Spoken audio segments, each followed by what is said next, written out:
আমরা মূলত আপাতত আমাদের পলিটিক্যাল পার্টি গঠন করে সরকার যে সংস্কারের উদ্যোগ নিয়েছে সেই সংস্কারের উদ্যোগগুলোতে সমর্থন দিয়ে আমরা সরকারের কাজকে সহজ করতে চাচ্ছি। আগামী নির্বাচনকে টার্গেট করে কি রাজনৈতিক দল গঠন করছেন? না, আমরা নির্বাচনকে টার্গেট করে রাজনৈতিক দল গঠন করছি না। আমরা হচ্ছি নতুনভাবে রাজনৈতিক বা সচেতন মানুষগুলোকে ঐক্যবদ্ধ করার জন্য রাজনৈতিক দল গঠন করতে যাচ্ছি। আমরা হচ্ছে নতুন স্বপ্নের একটা স্বপ্নকে কেন্দ্র করে যারা ঐক্যবদ্ধ হওয়ার চেষ্টায় আছে তাদের সকলকে একসাথ করে একটা ওয়েব সৃষ্টির জন্য আমরা হচ্ছে রাজনৈতিক দল গঠন করতে যাচ্ছি। আগামী নির্বাচন হবে, সেই নির্বাচনে হয়তো আমরাও অংশগ্রহণ করব, কিন্তু আমাদের মেইন উদ্যোগটা হচ্ছে এই যে সারা দেশে যেই পরিমাণের অরাজকতা চলছে, যেই পরিমাণের মানে হচ্ছে সরকারকে সহযোগিতার পরিবর্তে অসহযোগিতা করা হচ্ছে, মুখে মুখে বলা হচ্ছে যে আমরা সরকারকে সহযোগিতা করি, ডক্টর ইউনূসে এই সরকারের ফেল মানে হচ্ছে রাষ্ট্রের ফেল, কিন্তু দেখা যাচ্ছে হচ্ছে সরকার যাতে ব্যর্থ হয় তার সকল কাজ এখান থেকে করা হচ্ছে।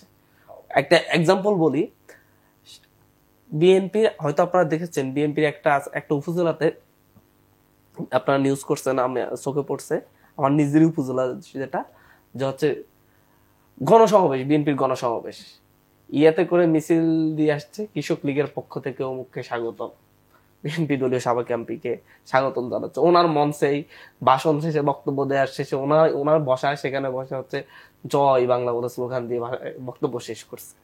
বিষয়টা হচ্ছে মানে প্রতিটি জায়গায় আপনার যদি আপনাকে গভর্নমেন্টকে সহযোগিতার পরিবর্তে অসহযোগিতা করার জন্য যত কিছু করা দরকার প্রত্যেকটাই করাচ্ছে, কিন্তু মৌখিকভাবে সহযোগিতা করছি। এই জায়গা থেকে আমরা আলাদা একটি সাহস সরকারকে দিতে চাচ্ছি। আপনি বলতে চাচ্ছেন যে রাজনৈতিক দলগুলো যারা, সব দলের কথা বলছি না, কিছু দলের কথা বলছি যারা অতি দ্রুত ক্ষমতায় যাওয়ার জন্য উঠে পড়ে লেগেছে, যারা 16 বছর ক্ষমতায় যেতে পারে না কিন্তু এখন মনে করে বিএনপিকে যেতে হবে। এটা আপনি যাই বুঝেন, আমি এখানে এই কথাটা এই জন্য বলছি, প্রতিটি জায়গায় আওয়ামী লীগকে নিয়ে দল ভারী করে, যেহেতু হচ্ছে প্রতিটি জায়গায় গ্রুপিং আছে, এক একটা জায়গায় 4-5টা করে গ্রুপিং আছে, কোন গ্রুপ কার লোককে বেশি নিয়ে এসে দল ভারী করতে পারবে সেই চেষ্টাই আছে, এটা হচ্ছে। এই জায়গা থেকে আমরা মনে করি ভাই যে কথাটা বললো আমরা সমালোচনা করছি, আপনি বললে আমি এখানে বসে যে কোনো উপদেষ্টার নাম ধরে ধরে সমালোচনা করব, মানে যখন প্রয়োজন পড়বে, এখনো করছি, কিছুক্ষণ আগেও করেছি, তো তাই বলে এটা না যে হচ্ছে সরকার ব্যর্থ হচ্ছে। আমরা মনে করতেছি সরকার সবকিছুতে ব্যর্থ, সরকারের সফলতা অনেক, কিন্তু আমাদের যে স্বপ্ন, আমাদের যে আশা আস্থার জায়গা ছিল, সেই আস্থার জায়গা অনেক উপদেষ্টারা রাখতে পারছে না। আমরা চাই যে সেই উপদেষ্টাদের স্থলে যারা রাখতে পারবে তাদেরকে আনা হোক।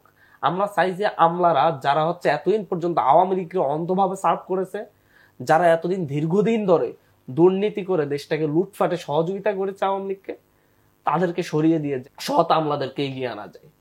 এমন কিছুই হবে না ভাই, যেটা বললো। আমরা একই সাথে সমালোচনা করছি, একই সাথে আমরা সমর্থন দিচ্ছি, এবং আমরা সেই সমর্থন দেশের মানুষের পক্ষ থেকে দিতে চাচ্ছি।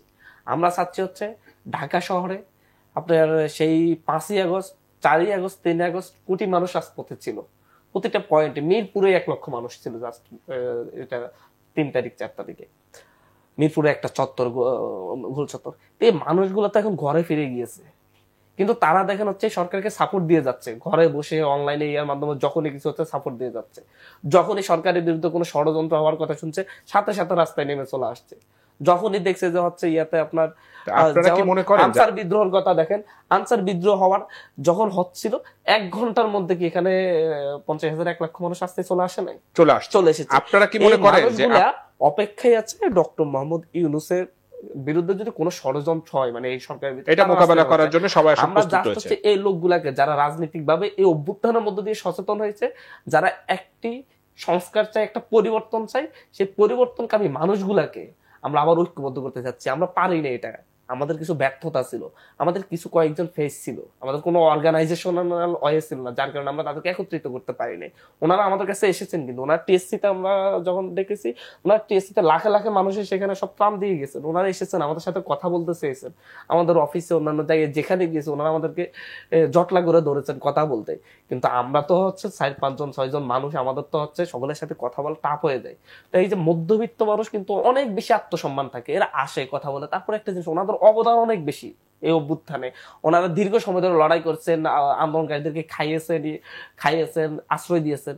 যখন দেখে যাচ্ছে আমি তো সাজিদ আলমের কাছে গেলাম, ও আমার সাথে 30 সেকেন্ড কথা বললো না, আমি তো হান্নান মাসুদের কাছে গেলাম, ও আমার সাথে 1 মিনিট কথা বলার সময় পর্যন্ত পেলো না, একটা মানে হচ্ছে একটা আশাহত হয়ে তারা ঘরে ফিরে গেছে, জন্ম নিতে পারে, যেটা আসলে আমাদের পক্ষে হয়তো সম্ভব ছিল না। এত মানুষ আসে সবার সাথে কথা বলা, বোঝা, অথবা আমরা তো ওনাদেরকে ভালোভাবে চিনি না, ওনারা আমাদেরকে চিনেন, চাই এইভাবে হয়।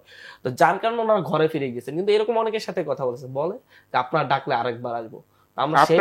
এই জনগোষ্ঠীটা মানে যারা এই আন্দোলন করেছে জুলাই বিপ্লবে, তাদেরকে পাশে চাচ্ছেন একটা রাজনৈতিক দলের এই জনগোষ্ঠীরা ইনশাআল্লাহ আমরা আশা করি, আমরা যে স্বপ্নের কথা তাদেরকে সেই 3রা আগস্টে দেখিয়েছি, সেই স্বপ্ন বাস্তবায়নের জন্য তাদের বর্ডলি আমরা তো একটা লাইনের মধ্যে রেখেছি। এটা যদি আমরা হচ্ছে বৃহৎ আকারে, এটা ব্যাখ্যাই আকারে আমরা তাদেরকে দেখাতে পারি, তারা সকলেই আবার এই প্ল্যাটফর্মে এসে একত্রিত হবে। আগামী নির্বাচন নিয়ে আপনারা আসলে কতটা আশাবাদী জয়ের ব্যাপারে, এবং কোন জোটের সাথে আপনারা যাবেন না এককভাবে করবেন? যদিও এটা খুব আগাম প্রশ্ন হয়ে যায়।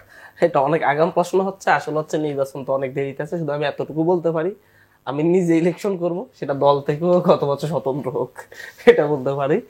তো হচ্ছে তবে আমাদের যে রাজনৈতিক দলটি আছে, আমাদের অবশ্যই হচ্ছে আমরা চাইবো ফ্যাসিবাদ বিরোধী যেই রাজনৈতিক দলগুলো আছে সকলকে সাথে নিয়ে সামনের দিন চলার। আমরা চাইবো যারা সংস্কারটাকে গুরুত্ব দিচ্ছে, যারা মূলত হচ্ছে দেশের একটা বড় পরিবর্তন চাচ্ছে, ভবিষ্যতে কোনো ধরনের ফ্যাসিবাদ কায়েম না হোক এমন এই বিষয়টার উপর অঙ্গীকারাবদ্ধ, নতুন রাজনৈতিক বন্দোবস্তের বিষয়ে অঙ্গীকারাবদ্ধ, তাদেরকে সাথে নিয়ে আমাদের পথ চলা হবে। আমরা এখানে কোনো বিভাজন চাচ্ছি না, আমরা সকলকে নিয়ে সামনে পথ এগোবো।